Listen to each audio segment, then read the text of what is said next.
বন্ধুরা, দেখতে পাচ্ছেন সুন্দর একটা কাঁকড়া, কিন্তু হয়েছে কি কাঁকড়াটির ঘিলু হয়নি। তাই আমরা এক্সপেরিমেন্ট স্বরূপ আজ এর ভিতরে কাঁকড়াটিকে 1 সপ্তাহ রেখে খাবার দিয়ে দেখব যে কাঁকড়াটির ঘিলু হয় কিনা। হ্যাঁ, সুন্দর করে কাঁকড়াটি খোলো। আপনারা সবাই সাথে থাকবেন আমাদের এক্সপেরিমেন্টের, দেখি কাঁকড়াটির ঘিলু হয় কিনা। কাঁকড়াটির বাঁধন খুলে আমরা ছোট্ট বক্সের ভিতর রাখবো এবং 1 সপ্তাহ ধরে কাঁকড়াটিকে খাবার দিব। এই যে বক্সের ভিতর রাখলাম, দেখা হচ্ছে আপনাদের সাথে 1 সপ্তাহ পরে।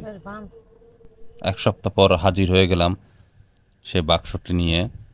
দেখুন, আমাদের কাঁকড়াটি বোধহয় ঘিলু পূর্ণ হয়ে গেছে।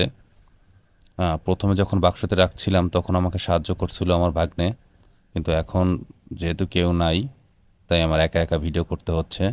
তাই কাঁকড়াটি এক হাতে আমি ধরলাম। এখন কাঁকড়াটি আবার দড়ি দিয়ে বাঁধবো। দুঃখজনক আপনাদের ভিডিওটা দেখাতে পারতেছি না, বাঁধার পরে ভিডিওটা আবার দেখাচ্ছি। এই যে দেখুন, কাঁকড়াটি আমাদের পুড়ে গেছে, মানে ঘিলু ভর্তি হয়ে গেছে এবং একটু কালো হয়ে গেছে। তবে আমরা সাকসেস হয়েছি। এখন কাঁকড়াটি বিক্রির উদ্দেশ্যে নিয়ে যাব বাজারে। ধন্যবাদ সবাইকে এতক্ষণ আমার সাথে থাকার জন্য। দেখা হচ্ছে পরবর্তী ভিডিওতে।